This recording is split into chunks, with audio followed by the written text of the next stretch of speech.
الحمد لله الذي رضي من عباده باليسير من العمل وتجاوز لهم عن الكثير من الزلل. Louange à Allah qui est satisfait du peu d'actes de ses serviteurs. Effectivement, Allah subhanahu wa ta'ala, il se satisfait de peu. Il ne nous demande pas énormément. وَمَا جَعَلَ عَلَيْكُمْ فِي الدِّينِ مِنْ حَرَجٍ. D'accord, Allah ne vous a imposé aucune gêne dans la religion. Et il ne cherche pas à travers la religion à nous imposer trop de choses. وَتَجَاوَزَ لَهُمْ عَنِ الْكَثِيرِ مِنَ الزَّلَلِ. Et de l'autre côté, il ne tient pas rigueur des fautes et des défauts et des manquements de ses serviteurs. وَأَفَاضَ عَلَيْهِمُ النِّعْمَةِ.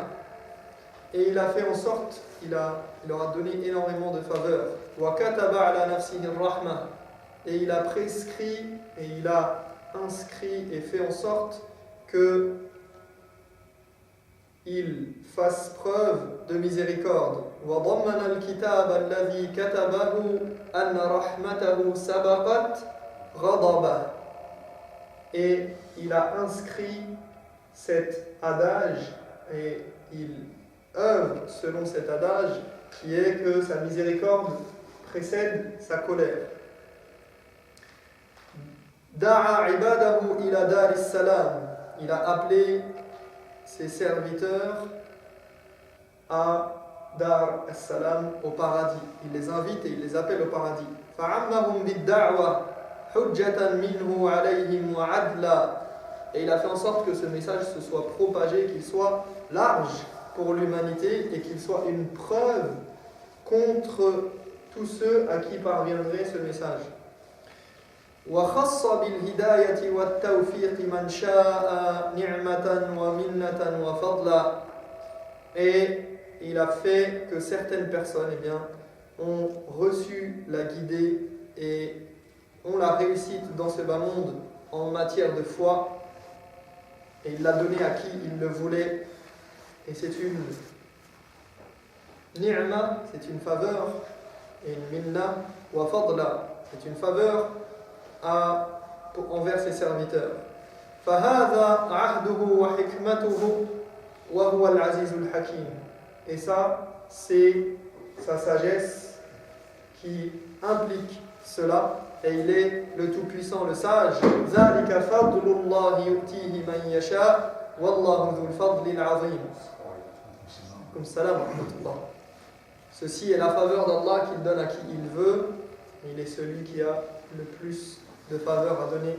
وأشهد أن لا إله إلا الله وحده لا شريك له شهادة عبده وابن عبده وابن أمته ومن لا غنى به طرفة عين عن فضله ورحمته ولا مطمع له في الفوز بالجنة والنجاة من النار إلا بعفوه ومغفرته. Donc je témoigne qu'il n'y a de divinité qui mérite d'être adorée en dehors d'Allah. وأشهد أن محمدًا عبده ورسوله وصفيه وخليله.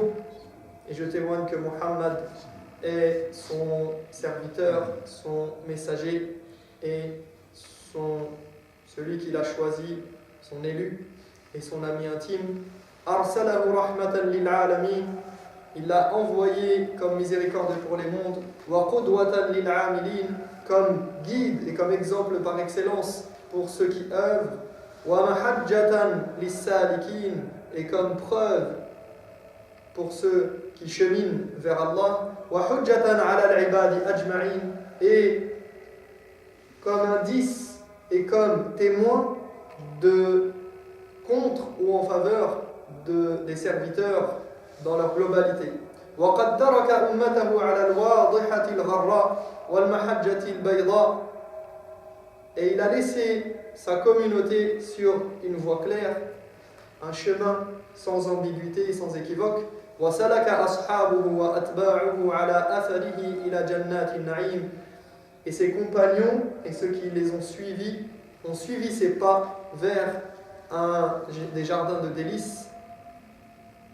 وَعَدَلَ الرَّاغِبُونَ عَنْ هَدْيِهِ إِلَى صِرَاطِ الْجَحِيمِ. Mais ceux qui se sont égarés, eh bien, ils n'ont pas suivi ce chemin et ils se sont perdus et égarés vers un chemin de feu, vers l'enfer. لِيَهْلِكَ مَنْ هَلَكَ عَنْ بَيِّنَةٍ وَيَحْيَى مَنْ حَيَّ عَنْ بَيِّنَةٍ وَإِنَّ اللَّهَ لَسَمِيعٌ عَلِيمٌ. فصلى الله وملائكته وجميع عباده المؤمنين عليه كما وحد الله عز وجل وعرفنا به ودعا إليه وسلم تسليما. Alors, nous avions terminé le cours et dans cette introduction nous avions dit, c'était une introduction la semaine dernière dans le cours d'éducation spirituelle, Tazkiyat al-Nafs. On avait parlé de l'importance de Tazkiyat al-Nafs, l'importance de purifier son âme et quels étaient les moyens et quelle était la bonne méthodologie pour y parvenir.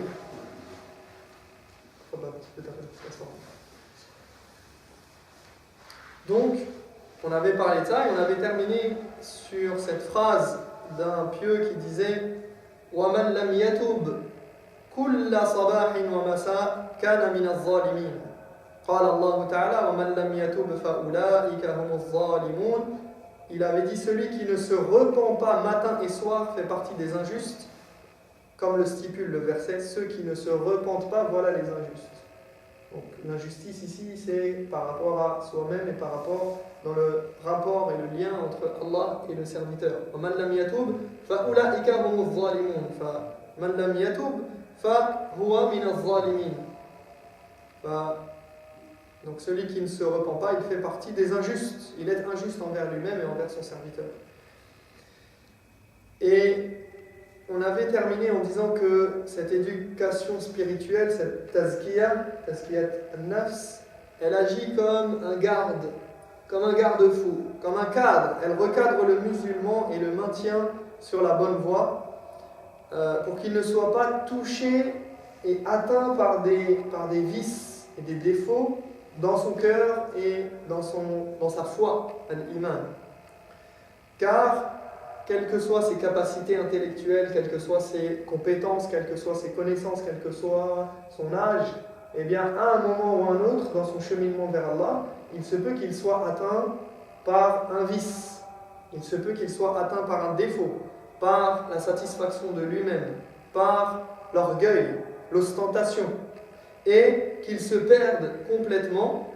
Et on avait dit que ceci était montré par un hadith qui est rapporté notamment dans Sahih Muslim et qui est le hadith des premières catégories de personnes à entrer au feu. Donc dans ce hadith, d'après Abu Huraira radiyallahu anhu, le prophète sallallahu alayhi wa sallam a dit, et ce hadith il est un peu étrange parce qu'il va nous parler de 3 catégories de personnes qui rentrent au feu mais qui a priori devraient rentrer où? Au paradis, puisque leurs actes sont des actes des gens du paradis. Alors il nous dit les premières personnes à passer en jugement le jour de la résurrection seront donc 3 personnes. Un homme mort en martyr, un savant et un homme généreux. Il dit, on fera comparaître l'homme mort en martyr et Allah lui exposera les bienfaits qu'il lui avait accordés et il reconnaîtra en avoir bénéficié. Donc il va comparaître cet homme qui est mort en martyr. Shahid, fi sabilillah. Et Allah va lui dire, il va lui exposer les bienfaits. Il lui a donné des choses sur terre et il en a bénéficié. Et qu'en a-t-il fait? Alors il lui dit, qu'en as-tu fait? Il dit, j'ai combattu pour ta cause jusqu'à la mort. Allah le contredira, il dira, menteur. Tu as combattu pour qu'on dise de toi que tu es courageux, et c'est ce qu'ils ont dit de toi. Ensuite, il ordonnera qu'on le traîne sur son visage jusqu'à ce qu'il soit jeté au feu. Puis viendra un homme ayant appris et enseigné les sciences religieuses, spécialiste du Coran. Il lit le Coran, il l'enseigne, il sait le lire convenablement, il sait l'enseigner, il sait le réciter, il sait extraire les préceptes du Coran. donc un savant. Et de même, on le fera comparaître et Allah lui présentera tous les bienfaits qui lui avaient été prodigués et il reconnaîtra en avoir profité. Effectivement, Allah lui a facilité les choses, Allah lui a donné du temps pour qu'il étudie, Allah lui a donné des capacités intellectuelles, Allah l'a mis dans un contexte pour qu'il apprenne. Donc il n'est pas sorti savant de nulle part, il a fait des études, il est devenu savant. Et il a eu des bienfaits d'Allah. Donc Allah, ce n'est pas par nous-mêmes que nous accomplissons tous ces actes, même si c'est nous qui en sommes les auteurs, quels qu'ils soient, mais par la miséricorde, par la bénédiction et par le bienfait qu'Allah il donne et les faveurs qu'il dispense à ses serviteurs. Alors Allah lui dira, voilà les bienfaits que je t'ai donnés, qu'en as-tu fait? Il dira, j'ai appris les sciences religieuses, les ai enseignées, j'ai lu le Coran pour te plaire. Allah lui dira, menteur, tu as appris tout cela uniquement pour qu'on dise quoi? Quel savant, masha'Allah, il a beaucoup de savoir, il connaît le Coran par cœur, il connaît tant de choses sur l'islam. Quel savant! Et tu n'as lu le Coran que pour entendre dire quel récitateur. Comme il récite bien, il a une belle voix, il est mahir del Coran, il est habile, il fait partie de ceux qui savent réciter le Coran. Et c'est ce qu'on a dit de toi. Donc une nouvelle fois, une faveur d'Allah. Donc Allah, il a fait en sorte qu'il ait les faveurs pour atteindre un but et pour arriver à un certain niveau, accomplir des œuvres et en retirer un bénéfice qu'il a cherché à travers ses actes.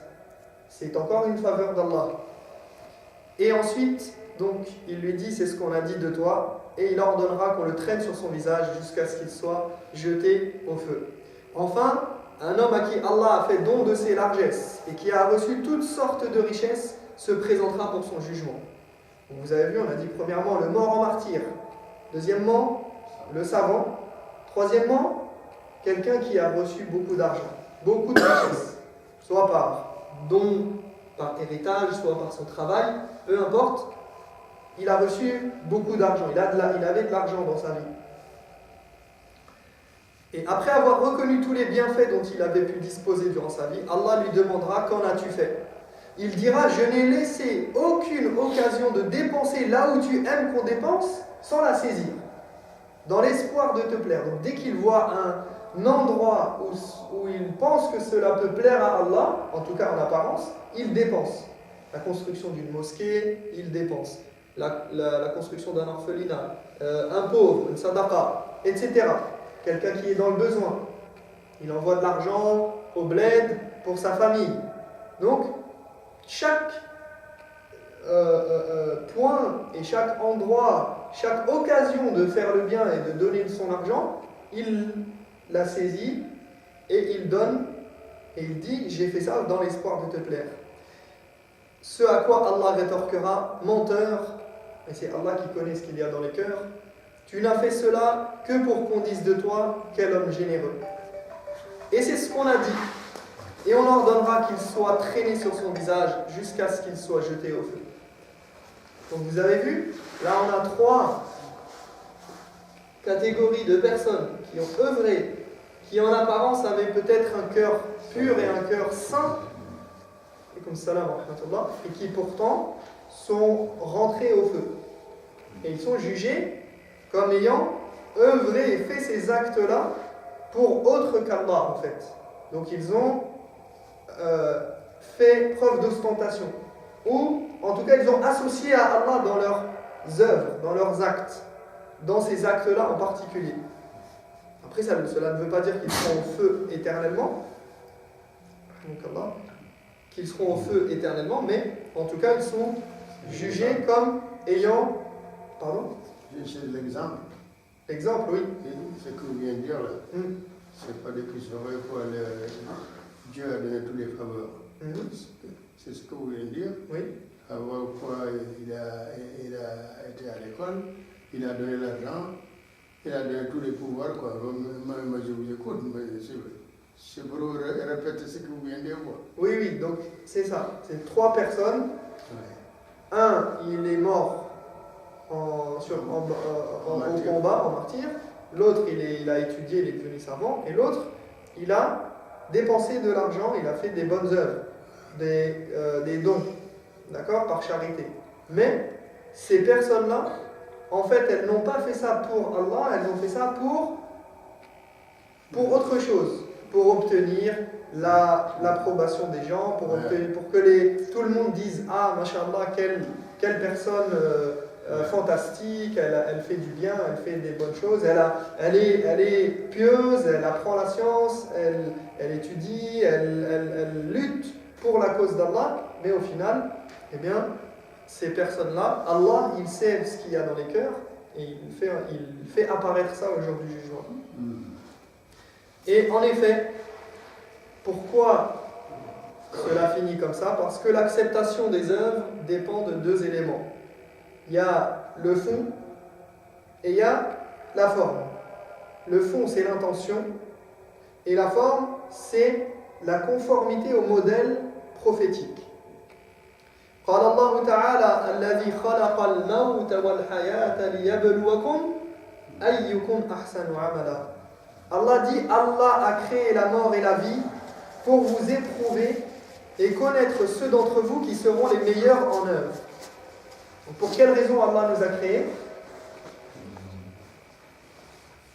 للاختبار, للامتحان, للابتلاء, ليبلوكم. Allah nous a créés, il dit, pour vous éprouver, pour vous tester. Et notre plus grand souci doit être de réussir cet examen pour lequel nous avons été créés. قال الفضيل بن عياض, un des grands pieux anciens qui s'appelle Al-Fudayl ibn Iyad, qui a des très belles paroles et qui est souvent cité par nos savants. Il commente ce verset et il dit لِيَبْلُوَكُمْ أَيُّكُمْ أَحْسَنُ عَمَلًا فَقَالَ أَخْلَصُهُ وَأَصْوَبُهُ. قالوا يا أبا علي ما أخلصه وأصوبه؟ قال إذا كان العمل خالصا ولم يكن صوابا لم يقبل، وإذا كان صوابا ولم يكن خالصا لم يقبل حتى يكون خالصا صوابا. Donc Al-Fudayl ibn Iyad, il a été interrogé sur ce verset, enfin il a parlé de ce verset, il a dit dont les œuvres sont exclusives et en conformité, comme il y a dans le verset. Allah il dit, Allah a créé la mort et la vie pour vous éprouver. Première chose. Mais pas seulement, il dit, donc à travers cette épreuve, c'est quoi? C'est aussi de connaître ceux parmi vous qui seront les meilleurs en œuvre. D'accord? Et donc il a expliqué ça, il a dit dont les œuvres, les meilleurs en œuvre, c'est ceux dont les œuvres sont exclusivement vouées à Allah et en conformité. Alors on l'interrogea, quelqu'un dans l'assemblée l'a interrogé, il lui a dit Abu Ali, c'est son surnom. Il lui dit Abu Ali, que veut dire exclusive et en conformité? Qu'est-ce que ça veut dire? Il a dit les bonnes œuvres, c'est celles qui sont exclusives et en conformité. Deux choses, exclusive et en conformité. D'accord? Pour vous éprouver, savoir qui fait les meilleures œuvres. Donc les meilleures œuvres, il a dit ça. Il a dit ce sont celles qui sont exclusives et en conformité. Alors il a expliqué,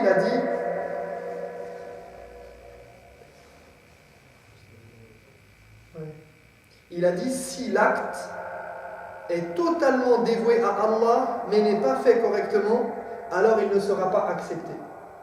L'acte il est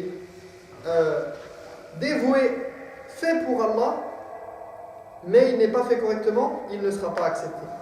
De même, s'il est fait correctement, en apparence, dans la forme, s'il est fait correctement mais n'est pas consacré exclusivement à Allah dans une intention pure, au fond, il ne sera pas accepté.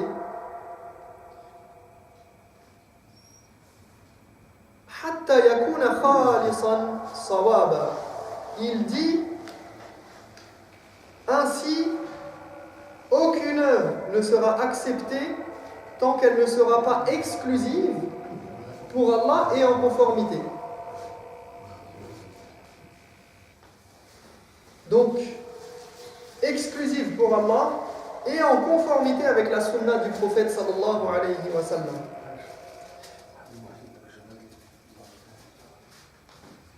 والخالص إذا كان لله عز وجل والصواب إذا كان على سنة رسول الله صلى الله عليه وسلم ثم قرأ قوله تعالى فمن كان يرجو لقاء ربه ماذا؟ فليعمل عملا صالحا. C'est tout? لا. هل يكفي؟ ولا يشرك بعبادة ربه أحدا. ولا يشرك بعبادة ربه أحدا. Donc il a récité ensuite, après avoir lu le premier verset de Surat Al-Mulk, il a récité le verset où Allah dit que celui qui espère donc rencontrer son Seigneur accomplisse de bonnes actions et lui voue son adoration sans jamais lui associer personne. Donc il dit, quelqu'un qui désire rencontrer son Seigneur, qui sait qu'il a la mort qui l'attend au bout du chemin, il désire, le croyant, il désire rencontrer son Seigneur, eh bien cette personne-là, il nous dit qu'elle accomplisse des bonnes actions, en apparence, mais dans le fond, elle lui voue son adoration sans jamais lui associer personne. D'accord? Donc, ici, Allah il dit dans le premier verset, Allah a créé la mort et la vie pour vous éprouver, et donc nous devons vivre cette vie comme une épreuve, comme un test. Et à la fin, il y a l'examen final.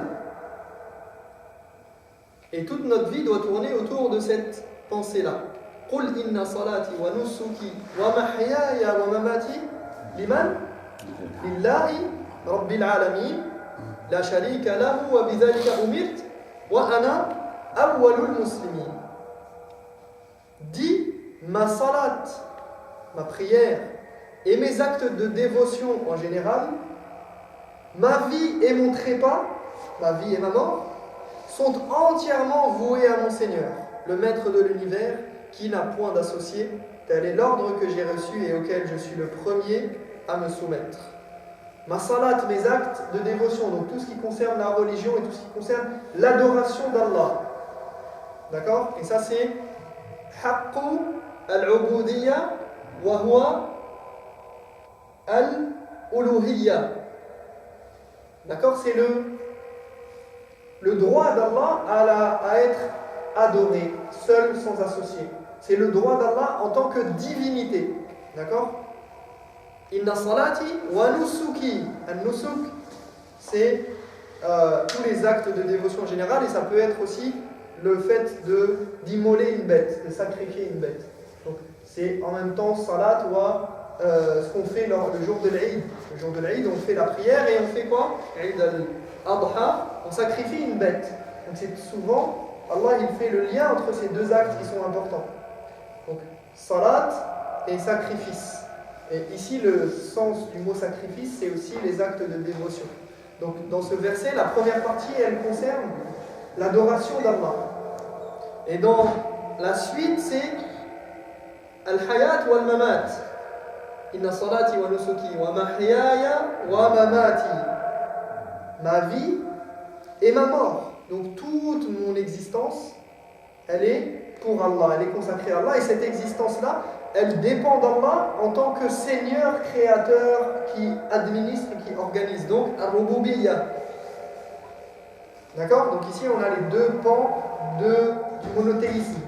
Allah en tant que divinité, donc c'est Allah, celui qu'on doit adorer, et Allah en tant que Seigneur, celui qui organise la vie sur terre, qui organise la vie sur terre, qui crée, qui administre et qui donne la vie et qui donne la mort. Donc toute notre vie doit reposer et tourner autour de cet acte, c'est-à-dire se consacrer à Allah, qu'il s'agisse de nos actes ou bien du repos, de nos mouvements et du repos.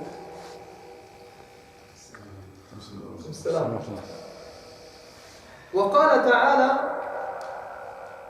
ومن أحسن دينا ممن أسلم وجهه لله وهو محسن. Allah dit dans un autre verset, qui donc professe une meilleure religion que celui qui se soumet à Allah, tout en le faisant de la bonne manière, tout en faisant le bien, muhsin, mais aussi tout en faisant la chose de la bonne manière. وَمَنْ أَحْسَنُ دِينًا, qui est meilleur, qui peut amener une religion meilleure et une manière d'envisager la religion meilleure que celui qui soumet son visage à Allah tout en le faisant de la bonne manière. فإسلام الوجه لله إسلام القصد والعمل لله والإحسان فيه متابعة الرسول صلوات الله وسلامه عليه. قال تعالى وقدمنا إلى ما عملوا من عمل فجعلناه هباء منثورا. Donc ici dans le verset se soumettre à Allah, c'est la soumission de quoi? De l'intention. Se soumettre man aslama wajhahu lillah, celui qui se soumet entièrement, qui soumet sa face, son visage à Allah, eh bien c'est la soumission de quoi? Du qalb, de l'intention et de l'acte, de l'intention de l'acte. D'accord? L'intention de départ et l'acte en lui-même et l'intention qui accompagne l'acte. Et le bien qui est cité dans le verset, wa huwa muhsin, le fait de faire le bien, la bienfaisance ici, c'est en fait en faisant la chose correctement, la faisant bien, c'est d'être conforme au modèle prophétique. Et Allah dit dans un verset, toutes les œuvres qu'ils auront pu accomplir seront réduites en poussière. Et il ne nous parle pas de personnes qui ont fait des péchés dans ce verset. Il dit وَقَدِمْنَا إِلَى مَا عَمِلُوا مِنْ عَمَلٍ فَجَعَلْنَاهُ هَبَاءً مَنْثُورًا.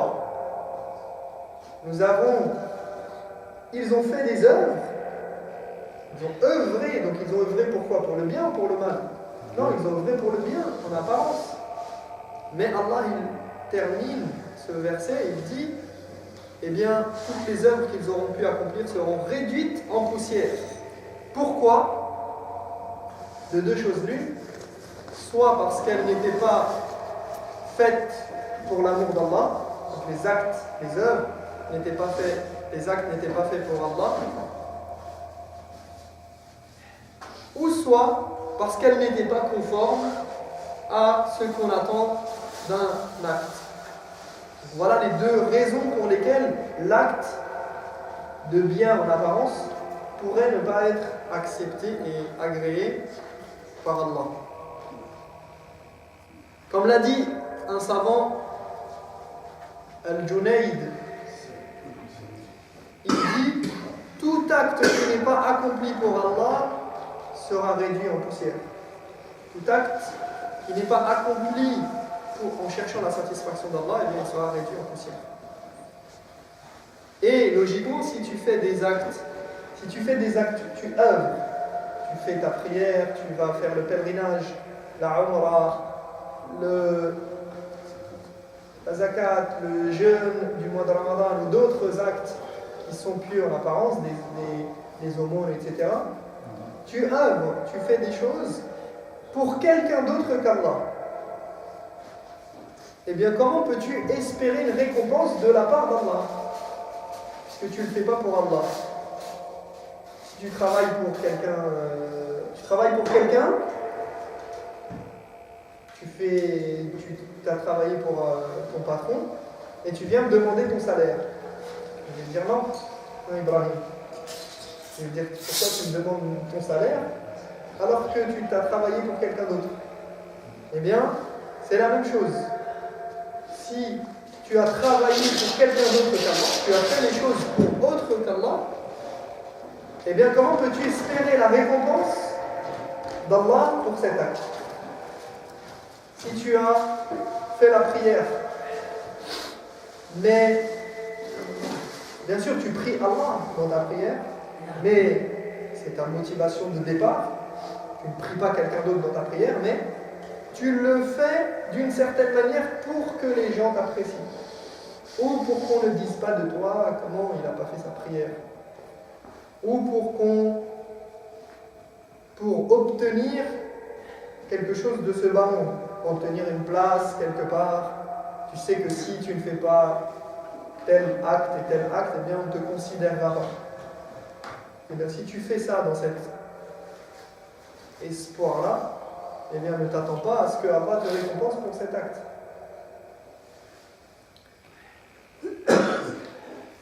قال بعض السلف ما من فعلة وإن صغرت إلا ينشر لها ديوانان لما وكيف أي لما فعلت وكيف فعلت. Un pieux a dit: tout acte, si petit soit-il, sera accompagné de 2 livrets, comme un petit livret où il y aura noté quelque chose. C'est symbolique, bien sûr. Il dit l'un intitulé pourquoi et l'autre comment. Donc imaginons qu'on ait fait un acte, quel qu'il soit, on est ici pour un cours, et il dit cet acte, si petit soit-il. D'accord? Wa in sagorat. Min fi'latin. On a fait quelque chose, quel qu'il soit, eh bien, il vient maintenant au jour du jugement avec 2 livrets. Un, c'est écrit pourquoi, et l'autre c'est écrit comment. Lima wa kayf. Alors il dit فالأول سؤال عن علة الفعل وباعثه وداعيه هل هو حظ عاجل من حظوظ العامل. La première question, elle porte sur quoi? On a dit c'est pourquoi. Elle porte sur la raison profonde de l'acte et sa motivation. Était-ce pour une jouissance éphémère, un profit à court terme, une raison mondaine, le besoin d'être encensé, la peur d'être blâmé, obtenir ce qu'on aime ou repousser ce qu'on déteste, ou bien était-ce par pure adoration, par désir de plaire au Seigneur et volonté de se rapprocher de lui. Et une des choses qui aide à purifier son intention, avant que j'arrive à la deuxième question, c'est le détachement de ce bas monde. Az-zuhd fi dunya. Parce que, et je rappelle que le livre qu'on est en train d'étudier, il traite de ce sujet justement. Az-zuhd wa raqa'iq. Et en fait, si ce bas monde a une grande importance dans ton cœur, eh bien tes actes, quand on dit ce bas monde, ça peut être intellectuel, ça peut être physique, ça peut être au sens large, matériel, moral, etc. Donc, si ce bas monde a une grande importance dans ton cœur, eh bien, tu chercheras à obtenir les jouissances de ce bas monde. Si pour toi c'est important d'avoir du pouvoir, eh bien, quand tu feras des actes, tu feras en sorte d'obtenir du pouvoir. Si ton cœur il est attaché à l'argent, eh bien, tu feras des actes en fonction de l'argent. Et ainsi de suite. Du coup, celui qui se détache de ce bas monde et qui considère que la yusawi janaha ba'uda, que ce bas monde il ne vaut pas plus que l'aile d'un moustique, un moucheron, c'est rien du tout pour lui ce bas monde, eh bien il n'aura pas de mal à purifier son intention et à se diriger vers Allah, puisque ce bas monde il le délaisse d'emblée et à l'origine il n'en veut pas de ce bas monde. Il sait que ça n'a aucun intérêt. Donc forcément, cela l'aidera à purifier son intention. Et il ne fera pas de concession sur la religion non plus. Il sera enclin à vouer un culte exclusif à Allah. Al-Ikhlas. Sawfa yakun mukhlisan. Tab'a.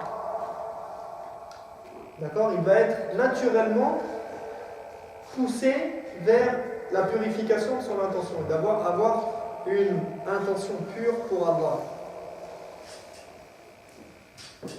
Et regardez ce que Allah a fait dire à notre prophète Youssouf alayhi salam.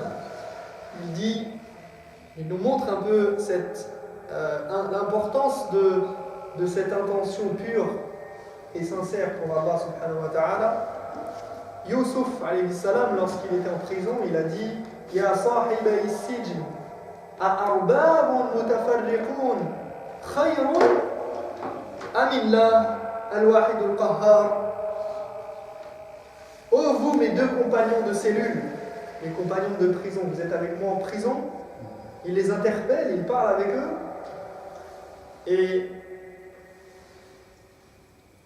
en plus, ce qui est beau dans l'histoire de Youssouf alayhi salam, entre parenthèses, c'est que c'est les deux compagnons de cellule de prison de Youssouf, avant que Youssouf parle, pourquoi il leur parle? Sahiba Youssouf alayhi salam, pourquoi il parle à Youssouf? Qu'est-ce qu'ils lui ont demandé? D'interpréter des rêves.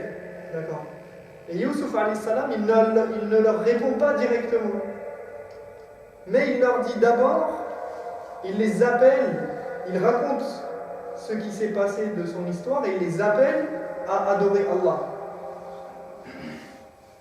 Et il leur dit Ya sahiba is-sijni a'arbabun mutafarriquna khayrun amillahu al-wahid al-qahhar. Ô vous mes deux compagnons, que vaut-il mieux?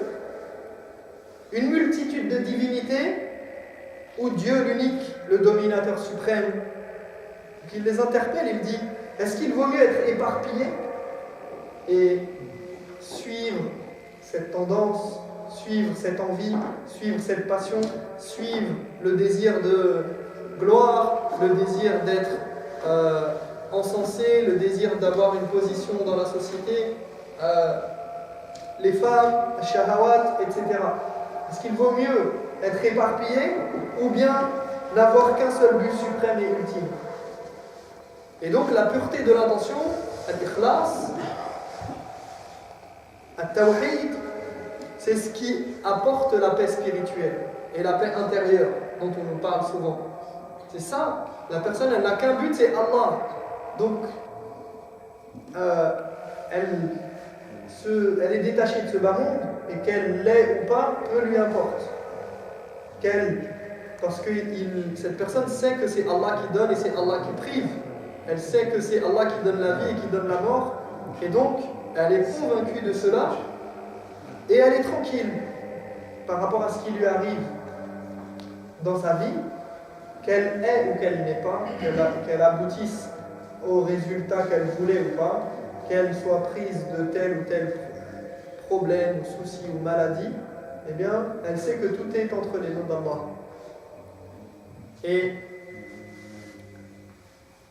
Et donc le détachement de ce bas monde, Zod, eh bien, il apporte la paix intérieure.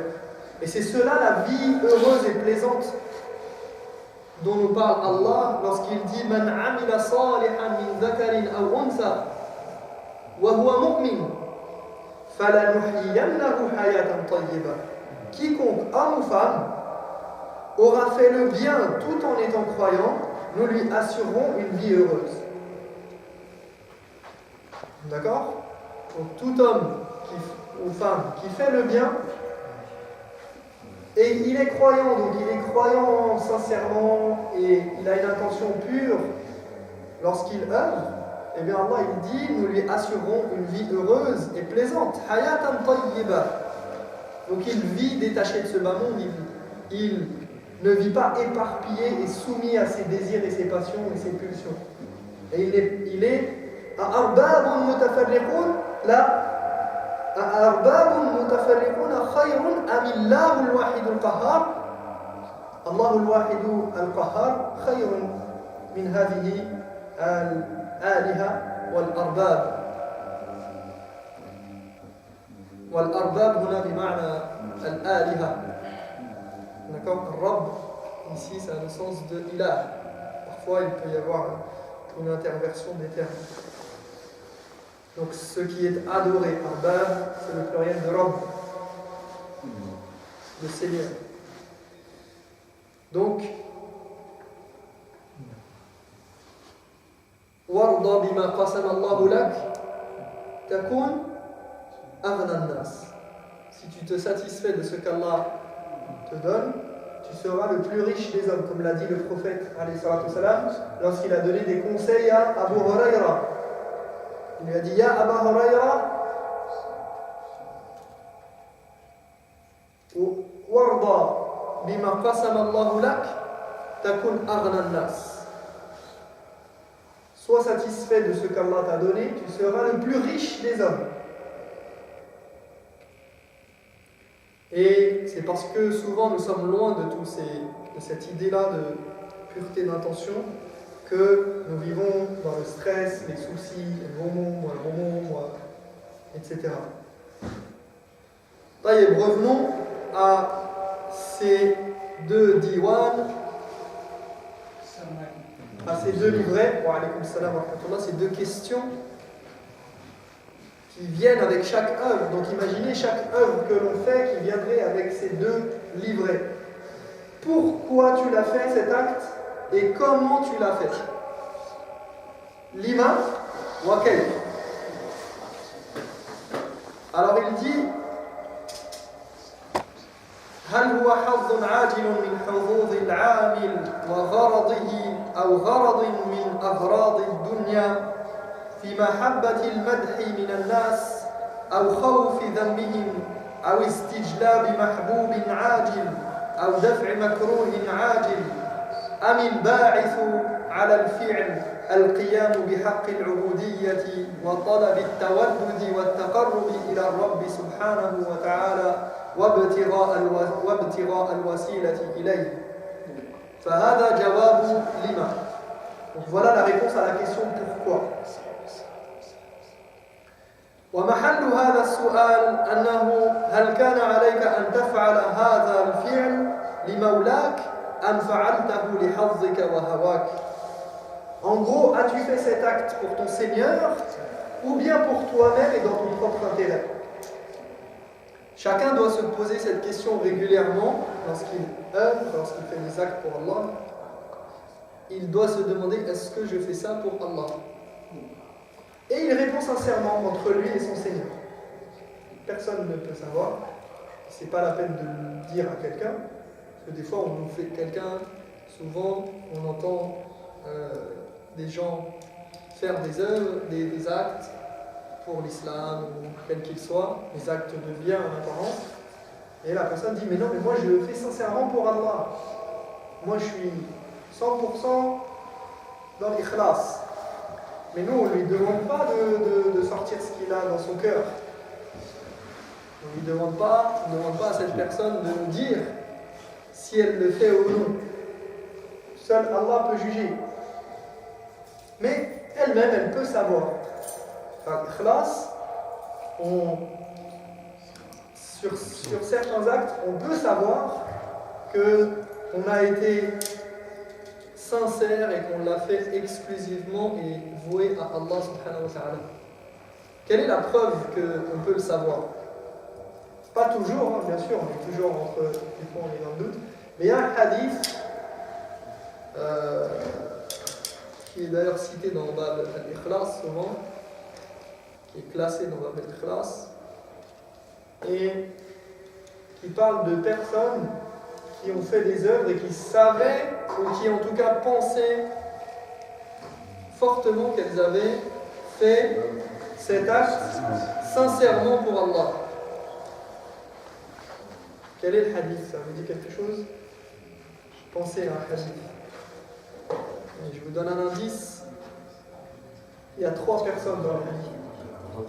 Ahsan, effectivement, dans la grotte, 3 hommes qui passaient sur un chemin, il s'est mis à pleuvoir et ils sont rentrés dans une grotte pour s'abriter. Et qu'est-ce qui s'est passé?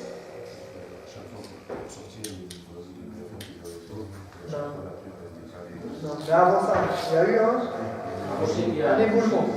Un éboulement de terrain et un rocher est venu bloquer l'entrée de la grotte. Et à chaque fois, effectivement, à Sainte, eh bien, chacun disait, les 3 personnes ont invoqué Allah, elles ont fait ce qu'on appelle la tawassul, l'invocation d'Allah par le biais de quelque chose, par un moyen pour atteindre Allah et espérer la réponse plus rapidement, ils ont fait al-tawassul al-shar'i. Ils ont usé d'un procédé qu'on a le droit d'utiliser, et c'est d'ailleurs, ça en est la preuve. Ils ont invoqué Allah par leurs œuvres. Donc ils ont dit, Allah, j'ai fait telle œuvre et telle œuvre et telle œuvre pour toi, sincèrement et exclusivement. Si c'est le cas, fais bouger la pierre. Et à chaque fois, Allah a fait décaler le rocher, ils ont pu sortir. Donc voilà, à nous de nous interroger sur chaque acte que nous faisons pour Allah, qui est censé être pour Allah normalement. والسؤال الثاني عن متابعة الرسول صلى الله عليه وسلم أي هل كان ذلك العمل ما شرعه الله على لسان رسوله عليه الصلاة والسلام أم كان عملا لم يشرعه أو لم أشرعه ولم أرضه.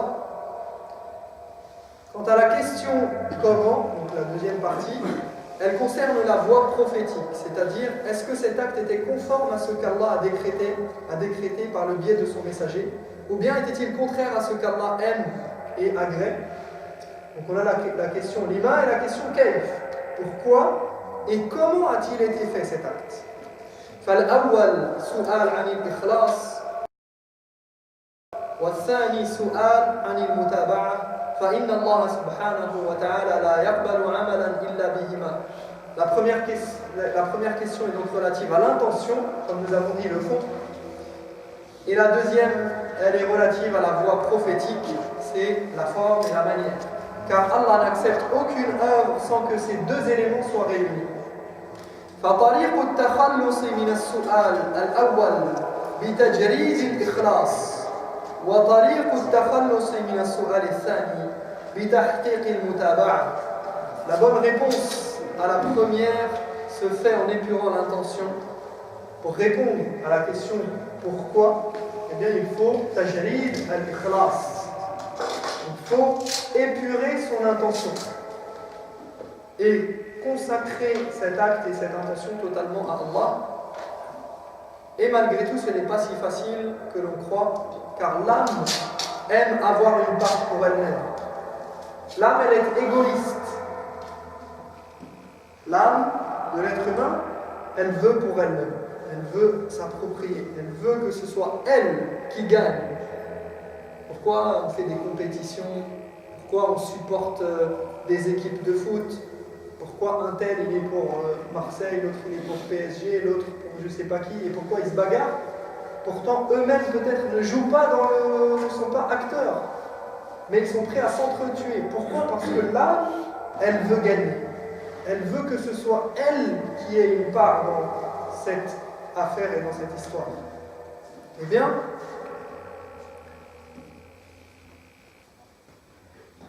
cette intention, elle n'est pas si facile, mais Allah facilite à celui à qui il veut parmi ses serviteurs, comme Mu'adh ibn Jabal, radiyallahu anhu, lorsqu'il a interrogé le prophète, alayhi salatu wassalam, sur ce qui pourrait le rapprocher du paradis et l'éloigner de l'enfer. Et le prophète, alayhi salatu wassalam, lui a dit, Laqad sa'alta an 'azim, tu as posé une question extraordinaire et importante. Et tu as interrogé sur quelque chose le chemin du croyant. Qu'est-ce qui te rapproche du paradis et qu'est-ce qui t'éloigne de l'enfer? C'est ça. رَبَّنَا آتِنَا فِي الدُّنْيَا حَسَنَةً وَفِي الْآخِرَةِ حَسَنَةً وَقِنَا عَذَابَ النَّارِ. D'accord? Tu as interrogé sur quelque chose extrêmement important. لَقَدْ سَأَلْتَ عَنْ عَظِيمٍ وَإِنَّهُ لَيَسِيرٌ لِمَنْ يَسَّرَهُ اللَّهُ عَلَيْهِ. Et il lui dit, mais ceci est quelque chose de grand et d'important, mais c'est facile pour celui à qui Allah a facilité cette voie.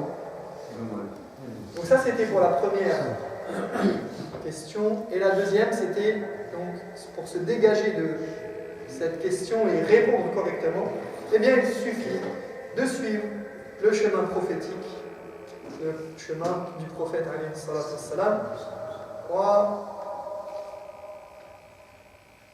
Combien de temps? نكتفي بهذا القدر إن شاء الله et on va se contenter de ça Inch'Allah pour aujourd'hui et dans